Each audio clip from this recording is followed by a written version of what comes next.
Hey guys, welcome back to the bar. Dr. Drunk, aka here. Another World of Warships game for you. This time we're running solo in the Tier 7 Z-31.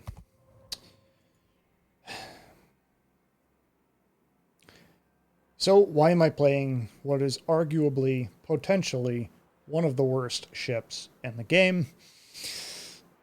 Sometime around the holidays, I decided that I was going to I don't know, learn to live like the other side does, like the plebs do. I have not actually had to grind out a line since, oh hell, maybe the Pan-European destroyers? And honestly, I think I ground that line because it was supposed to be fun. And it at the time, it relatively was. You know, CVs were not nearly as plentiful, and the AA sort of worked. This time around, however, I'm just doing it as a challenge over the holiday break. With the 200% bonuses, it took us 25 games to go through the entire, I should say, British battlecruiser tech tree line. Unfortunately, I was relatively stupid and decided to do the alternative German DD line after the fact. And now it's only 50% bonuses, which obviously means, God, this is going to take forever. Even with the green boosters, this will take forever. I can't justify using blue boosters for a 50% bonus. But regardless, what do you need to know about the Z-31? It's bad. It's really bad. Like, the way you should probably play this destroyer is to essentially mouse over and import, right click, and sell. That's probably the way that you play this ship most effectively, to be very honest. It has only 4 guns. They are 150 millimeter German destroyer guns, so the AP does hit relatively hard. However, there's only 4 of them. They have an 8-second reload. I mean, look at the torpedoes, guys. The torpedoes are 10 kilometers in range. They're stupid slow. They're 50 knots, and they don't do much damage. They do 13.7 for damage, and it's 2-minute reload, and the detect is bad. It's 6.3. Granted, it's better than the direct Moss, which is the mainline destroyer. But it doesn't have anything. It doesn't have hydro. It doesn't have a reload booster. It doesn't have a torpedo reload booster. It doesn't have def AA yet. Maybe the higher ones do. I don't remember. I haven't even looked because this line is probably something I'm one of the least enthusiastic people about this line anyway. Moving on. We are in a tier 9 game. We are bottom tier. We are one of only 2 destroyers in the game. We have a radar. They have a radar. Their radar is better, just by the fact that it's a Riga and it's better. And here's a Yugamo. And he chooses to smoke, which we make the mistake of firing here. We probably should not have shot because the Fiji is spotting us now. Oh, by the way, the Z-31 has 2 single guns in the rear and 1 double turret in the front. Oh, and the turrets are really slow, by the way. Yemi would like to have a word as to how slow they are. Our New Orleans decides to go face first into an Alsace, and our Kitakazi decides that he's going to attempt to walk into a gunfight with San Diego. And if you watch my San Diego video, you realize that's probably not the best idea then, is it? Our Zara also decides that he doesn't like living anymore, so he's going to get himself killed by going bow in on an island, because Zara is best played bow in? Okay, sure. You have a sip of my coffee here. I always have coffee when I do video replays. Everybody knows that. Anyway, this Fiji turns broadside to our AP, and AP from any of these alternative cruisers, they're really cruisers without a citadel, honestly. Any of these alternative destroyers does some pretty decent damage. 6,000 damage, 1 kill. We don't do any kill stealing whatsoever. We are down 3 ships to 1. We are down, give or take, 180 points. Actually, it's 160 points, something like that. And we really have no map presence on the A side of the map. So what do? How do we handle this? Well, we have numbers. 3 battleships here and 1 destroyer. But my battleships are leaving. My Jean Bar has decided he's going to go shore up the other side, which you'll see later on was probably the correct decision, and I appreciate his decision to do that. Our Ochakov, I think it's an Ochakov, decides he's going to come back in here and valiantly hold this. Our Hood does not like playing the game. He's a very, very unique player. Let's put it that way. Our Hood's going to be seen later on basically deciding that he doesn't feel like playing the game and wants to try and throw. But we'll look at him later. Iwami pushing in, kills our Ochakov. And now we're down 4 ships to 1. We'll do a little AP damage, 4,000 into his superstructure. It's actually pretty decent damage out of this boat. You notice how poor the HE is. The HE only does about 1,700 alpha with 4 hits, and that's about par for the course for the HE on this line. The HE on the ultimate line is actually 100% hot garbage. The only thing it has going for it is its large caliber, which means even though you don't have a lot of DPM, your alpha's pretty good against things like Yugama, which we might see later on. Something in my throat. Okay. At this point, we're kind of stalemated. Our torps are only 10k, and the Iwami is backing up, but for the love of God, let's at least just throw torpedoes at him, hope for the best. At least it keeps him from pushing while our Musashi makes his turn away and continues to kite. At this point, we are now outnumbered on this flank because our Ochakov, whatever the hell that thing is, very paper Russian cruiser has decided that he's going back to port and gets him, the Iwami bitch slats him into the next game. Unfortunately, now we have people looking our direction. We also have a Leon pushing this direction, which is something that we really don't want to deal with. Leon has 16 guns, it has shotgun dispersion, but as everybody knows, as soon as you start shooting at destroyers, for some reason shotgun dispersion turns into a laser pistol. The Iwami disappears, we are what is spotting him, and since he hasn't shot, he pops back up after shooting. We have to assume that we're going to get a torp on him because he's going to push close enough. And we do. We actually get 2 on him. This is kind of critical. We set a flood on him. And he's not damage counting that flood, by the way. He also allows fire on him, so that guarantees that Iwami is dead. Pick up our second kill of the day with 58k done now. And it's time to run because the Alsace, surprise, surprise, is faster than I am. Whoever would have thought? Imagine giving a DD any kind of speed or speed boost. I mean, we don't allow that. Fun is not allowed here. Speaking of fun not allowed, at least there's no CV in this game. That would make it simply painful. The other side of the map, the Nagato does manage to depth charge the sub. However, he dies to the Helena. They do have a slight issue of a Mahan chasing our only remaining battleship on that side of the map, that being the Friedrich Grosse. The Jean Bar, like I said, decided he was going to rotate back and is going to do some relatively decent work over there. Our good friend in the Hood, he's running for the hills.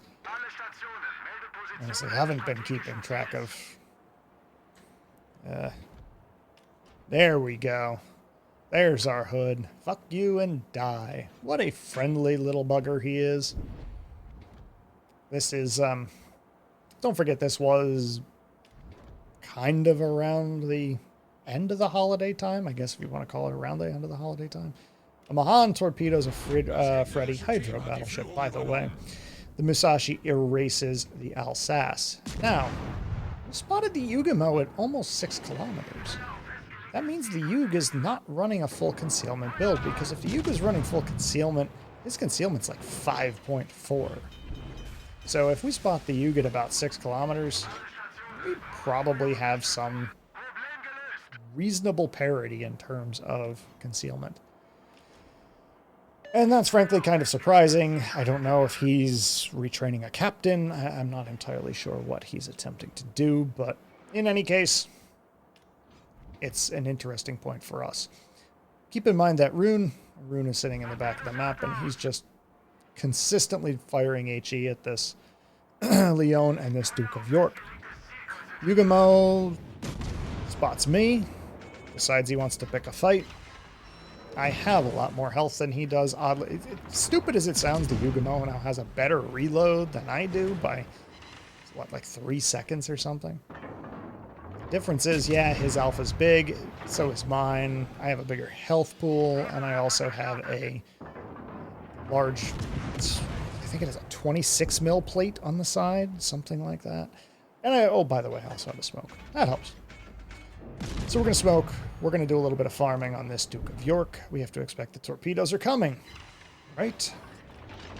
Right? Probably one set at least. We know he's a smoke, and we know one came into our smoke screen last time. We know that one's probably on reload, so we're going to assume that torpedoes are coming, so we're going to bail from this smoke at the moment. Drop some torps on the Duke of York and get out to try and spot. Oh, look. Imagine that. Whoever would have guessed that smoke screens are torpedo magnets.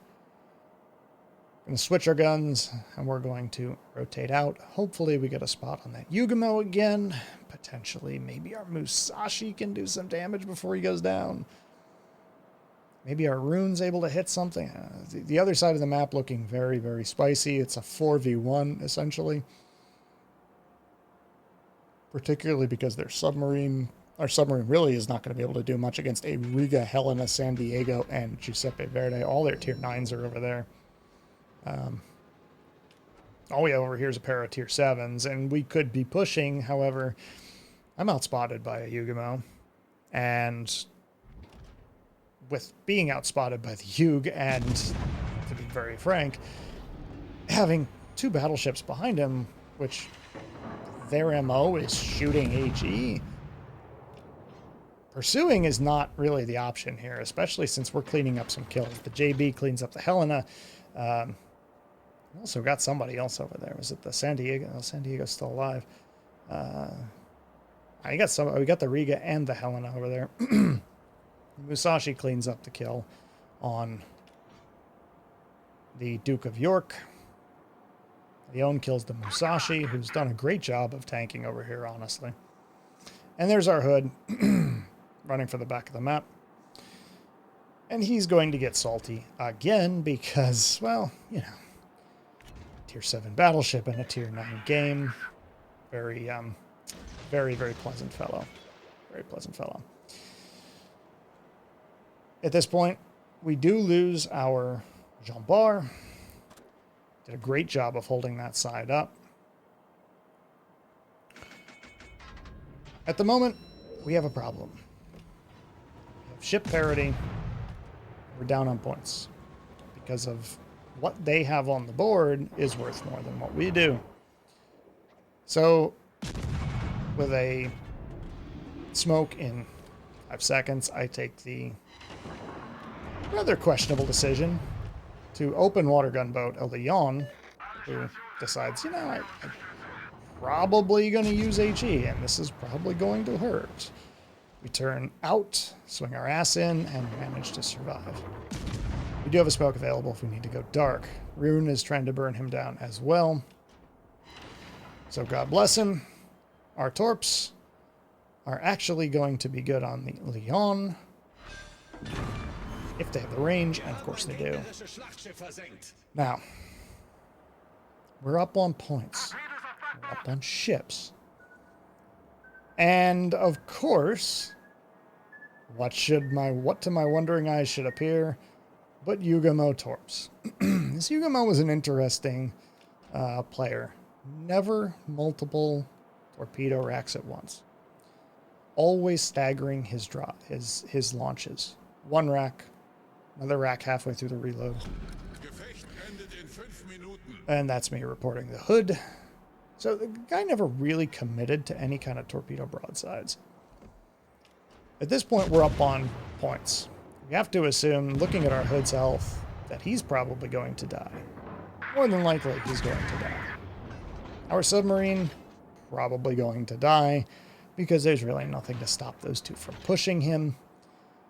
And, to be perfectly honest, San Diego Sap versus the hood, I'm going to bet on the San Diego 9 times out of 10.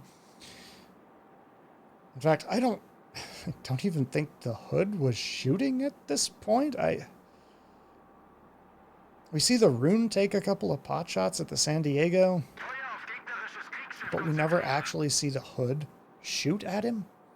I don't know. Don't understand. Don't get it. At this point, all we need to do is we need to live as much as we can, and we need our hood to live as well. One of those things probably not going to happen. I'll give you the hint. We're the one that live. Hood is on the border. There's nothing he can do. The hood is going to die. It's only a matter of time. He only has 11K. Our main goal and the main chance we have for winning and guaranteeing a win, because our hood's going to die and our sub potentially dies, is to make sure we kill the San Diego. We're going to switch the AP, because the AP does have pretty decent damage when it hits, and if it doesn't just, I don't know, fall short. We put shots out on the San Diego, and we're going to connect for our 4th kill. And of course, I'm still located when shooting, so it tells me that the Yugamo's still floating around Cap. We're in a fairly precarious position as well. Yugamo lands Lucky Torps on us, or on that Rune. This can flip. It's only a 50-point difference, folks. One lucky torpedo, and it's all over. So are we going to turn it into a game of throws? Well, probably not. We're not going to throw that hard, right? Right? We don't throw that hard. No, we don't throw that hard. Spoiler alert. We just do a bit of wandering around here. We're going to, try to take the Yugamo in a gunfight because, hey, look, guys, we got 4 kills. And we're going to get a little greedy for this. Because who cares? It could only lose the game, right? It's not that big of a deal. We're just going to hunt this Yugamo. Essentially, we're going to just play... we're going to play zoning. We're going to keep him off our cap. Make sure he can't step into the cap. Again, there's only 1 minute and 50 seconds. He probably have to kill one of us to make sure he gets the win. But we're going to ensure that he can. So we mall cop the cap a little bit. And he decides he's going to take gunfight because his real only way of winning this is to kill me to get into the cap. He may not even have torpedoes left. We just broke them there, so probably doesn't have them left. But we kill the Yugamo for our Kraken. We tell the Rune, time to go. The Rune leaves. We seal this deal. And the end of the game is nigh. So nothing else happens. We run out the clock for 20 seconds. Moving on to the post-battle results screen. We come up with a spicy 96,110 damage for 11,900 XP, 125 shell hits, 3 torpedoes, 5 kills, 8 fires set. Remember I said that JB did a lot of work? That JB did a lot of work. 2058 base XP, just above our 2031. He had 2 kills and he covered up that entire a side of our cap. Look at our hood, the guy who told us to fuck off and go to the back of the border. 425 base XP on a win. Feels bad, man. Guys, we do play all these games over on our Twitch channel, twitch.tv/DrdrunkAKA. Head on over there, drop a follow for the channel to help it out. Don't forget to subscribe and like here as well. Guys, the bar is closing. It is last call. You don't have to go home, but you can't stay here.